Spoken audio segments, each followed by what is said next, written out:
All right guys, today we're doing an athletic leg day, more focused on explosive power today with some box squats, some contrast training, some plyometrics, but first things first is a proper warm-up. We're gonna start with some banded isometrics, which has been my favorite warm-up for the past 2 years. Not only does it get everything firing properly, but it's also like depositing longevity tokens each time I do it. So it's protecting my body, it's activating it, getting proper blood flow, getting rid of imbalances. So I'll show you guys a little bit of that and talk you through it. All right guys, starting off here is this Spanish squat iso. And so this is gonna get a ton of activation in my quads and a ton of blood flow into the knee. This one was huge in just rebuilding my knees after surgery, and I still use it to this day just to get my quads ready to roll. This is another really important banded iso, working this 90-degree hip flexor. Hip flexors are a criminally undertrained muscle group. My hip flexors were super weak for a while, so this is helping me get my muscles right, get rid of imbalances and all that. We're working some adductor here. Again guys, these are all muscles that people tend to forget about and people tend to overlook, but they play a huge role, especially when it comes to just having no imbalances, staying pain-free.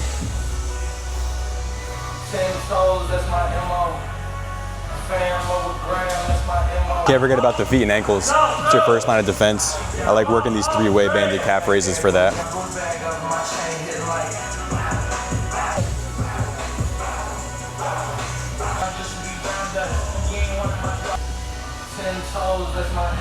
So once we got proper blood flow, now we want to get some activation. I like to do these reactive vertical jumps just to get my nervous system turned on and get ready to actually fire at 100%.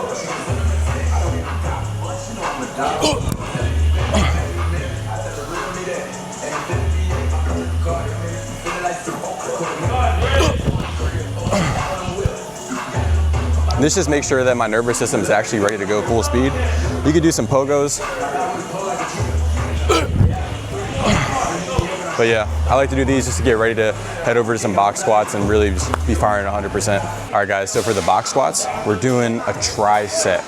We're doing a quarter squat overcoming iso, right? So pushing into the bar as hard as possible. We're pushing into an immovable object as hard as possible. Get a ton of muscle recruitment, get our nervous systems firing at 100%, a minute rest, transferring that right into a box squat. So the box squat, obviously squat down and then come to a dead stop and then generate force from ground zero, boom.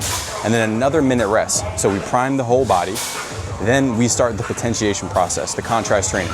We do the box squat from a dead stop, and then we go right into chair jumps, which is biomechanically the same thing. Start from a dead stop, explode up. This series is like one complex contrast training tri-set, and this is gonna help a ton with your explosiveness. By the time you get to the chair jumps, your entire system is fully revved up, fully online, so you have everything firing at once. Make sure you get adequate rest time in between each so you can actually get the most out of each movement.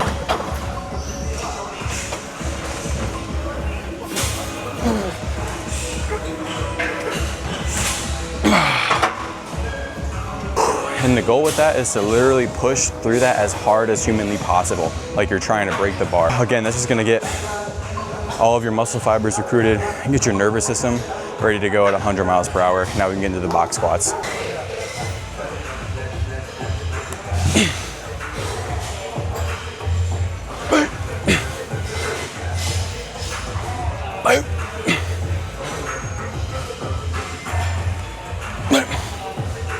Wrapping up the tri-set with these chair jumps. It's the same movement pattern as the box squats, which is why it's a perfect way to contrast the box squats. That's the whole thing about contrast training. Have biomechanically similar movements.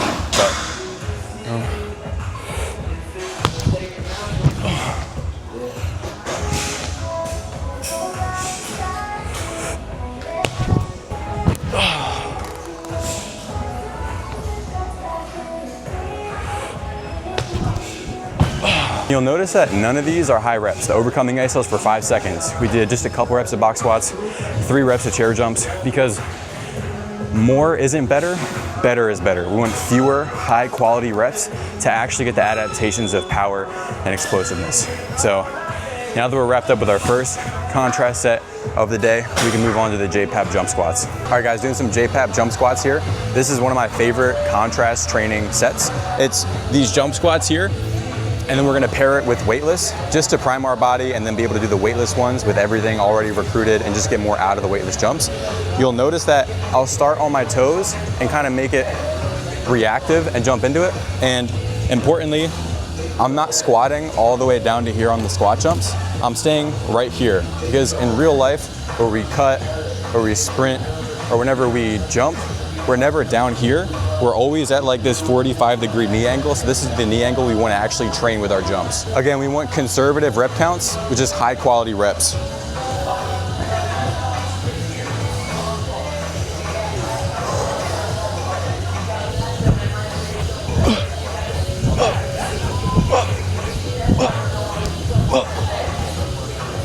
And notice how the JPAP jump squats were continuous. We're gonna superset those with individual max effort vertical jumps. So the continuous jumps train your body to be reflexive, trains your body to be spring-like, and then these max effort verticals take all of that effort, all of that recruitment, and transfers it into one powerful attempt. And this is where we can make some really good adaptations with our vertical jump, power output, etc.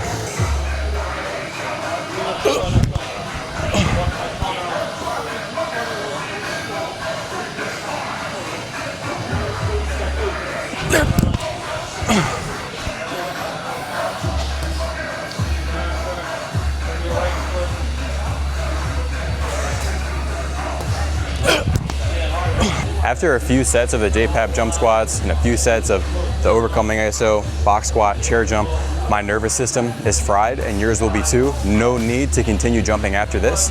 Now we can focus on more longer duration isometric holds. All these will do is just get fresh blood flow within the joints, hydrate the tissues, right? It's good for remodeling, it's good for healing, and it's a good way to end the session without leaving it too beat up, both muscularly and with your nervous system fully exhausted, fully drained. These isometrics, I like to refer to them as maintenance work. Helps keep me healthy, helps keep me in the game. We'll be doing heel elevated wall sits, individual or single leg glute bridge isos, and then probably some spring ankle holds for the feet and calves, as well as some tib raises. So the wall sits will be for about a minute a pop, probably do 2 sets. The single leg glute ham bridge will probably be for about 45 seconds each leg for 2 sets. And then spring ankle holds, probably about 30 seconds each leg, 2 sets as well. Notice how we're hitting the quads, the hamstrings, the glutes, calves, and then we'll do tibs as well. So we're just getting isometric work and maintenance work for our legs after such a demanding session, which is how you stay in the game for longer and not remove yourself with injury or just getting hurt with stuff. Isometrics are great for healing, they're great for tissue remodeling, they're great for tendon health, and movements like these were such a big piece in helping rebuild my legs after knee surgery. And you'll notice your legs will start to shake. That's actually exactly what you want. You want to chase the shake because it's actually your nervous system rewiring itself to get comfortable in this position. And so the more we can actually make our body shake, the more we can adapt to that, the better off we are. So these wall sits are nice because you can see with the elevated heel, we're also getting an isometric hold in the calf, but mainly prioritizing these quads. And you can see I'm already starting to shake, which is exactly what we want. With these glute ham bridges, I've dealt with plenty of hamstring tweaks in the past because my freshman year of college during football, I kept pushing through an injury, ended up tearing my hamstring. And so I really love these just to help heal each hamstring and develop individual strength, get rid of imbalances and stuff. With the toes elevated, you bias more of the hamstring while still getting some glute activation there. So I also like to turn my toes a little bit outward to bias this outer hamstring head, which is the one that I tweaked.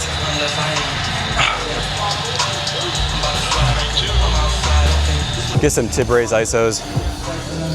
A lot of people deal with knee pain, they don't actually strengthen their tibs.